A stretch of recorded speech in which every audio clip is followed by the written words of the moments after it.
We all know it, we all say it, money doesn't matter. Yet we've been talking about money a lot here on the channel. And I want to share with you guys that at the end of the day, I truly believe that money doesn't matter. If you wanted to be out of the money game, you're more than welcome to walk out of your house, walk out of your own life, and find yourself out in the middle of nowhere, living completely off the land and not playing the money game. And even those who are extreme in this venture still play the money game at times.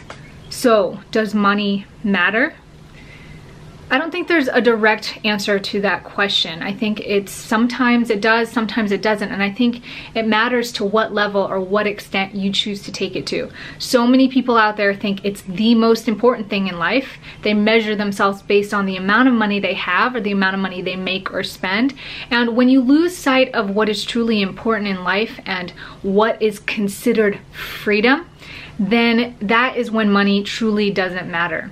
Now, you'll begin to realize if you play the money game for a while, and those of us who have jobs, who work a 9-to-5, or have a load of responsibilities or financial obligations, you're really playing the money game. It's kind of difficult to get out or change the system. And what I really hope to give you guys here on Freedom Fridays or on this channel in general is a whole perspective balance. I'm not trying to come in and say that it has to be one way or it has to be the other way. I really hope that with a lot of the ideas that we implement here and the idea of balance, finding equilibrium for each of our own selves and what truly adds value into our lives, that you guys can find a lifestyle of happiness, liberty, and freedom, which is ultimately what the American dream was about. And I know a lot of you guys aren't American, but when we talk about entrepreneurship and capitalism and living free, it was the idea that we have the ability to make our own choices and to do what it is that we want with our lives. Now, there's a conundrum or a dichotomy to this, and it's something that constantly rolls around in my mind.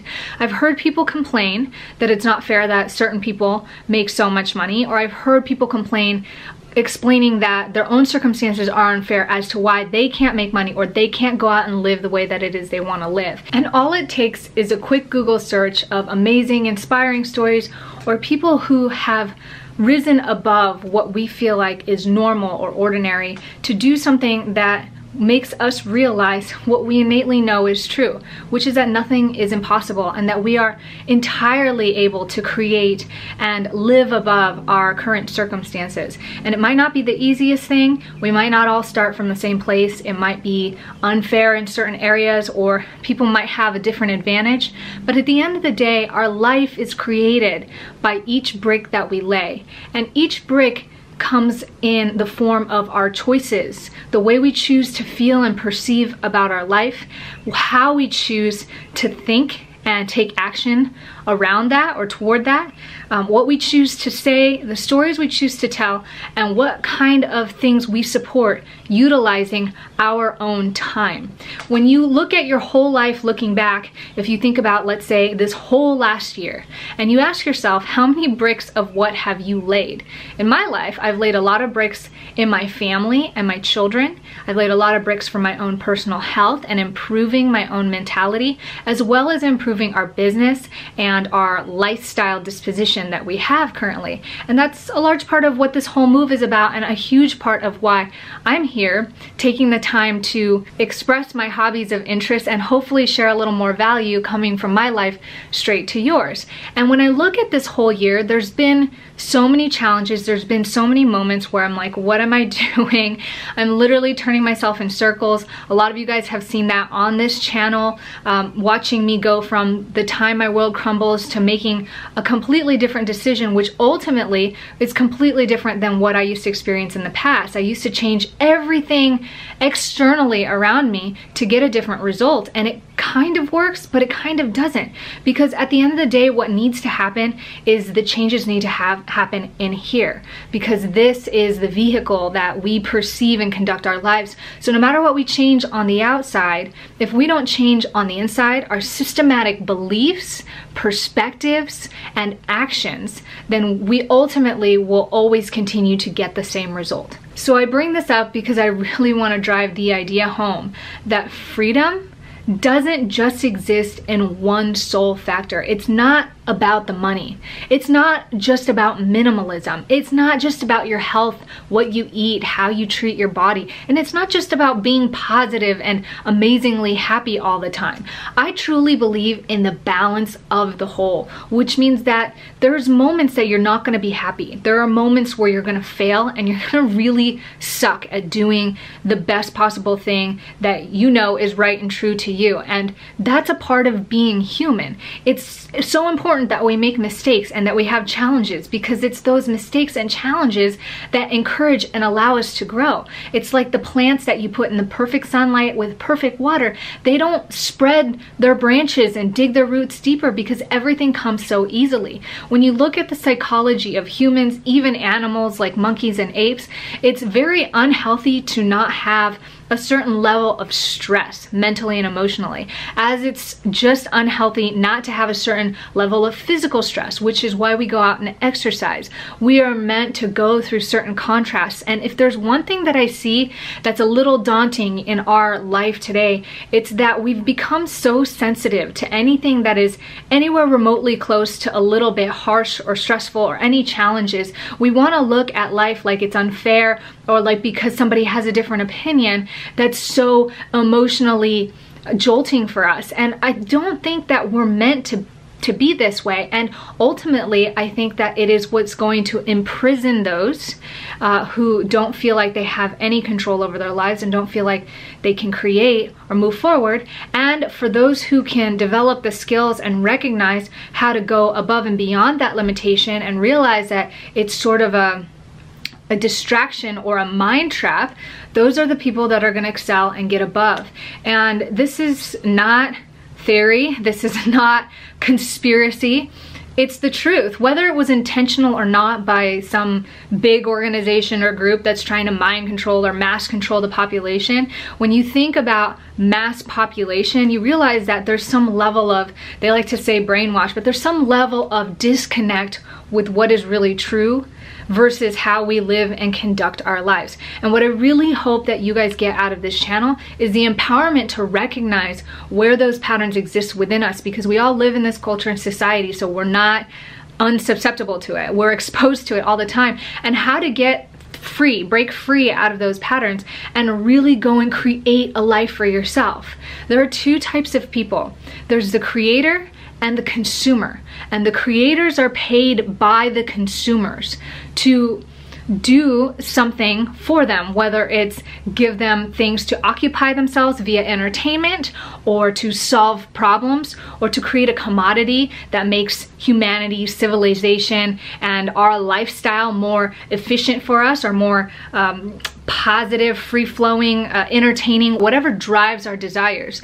The creators are the people who fill those shoes in providing that for the consumers. And to an extent, we're all creators and consumers, but the question is, which side of the fence do you ride on most? If you can find a way to be a creator that solves a problem, fills a need, or provides entertainment for the mass population of consumers, then you're gonna be set no matter what. And that's not just talking financially.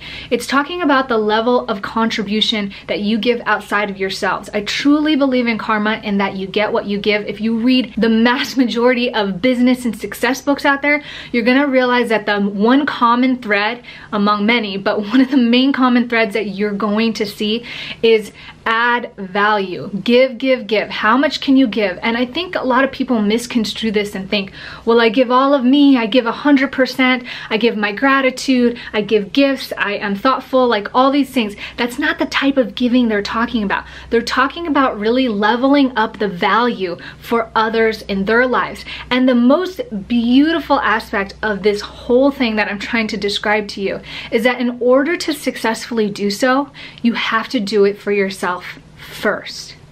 What kind of life would you be living if your constant purpose is to generate more value for yourself so that you can give more value to others?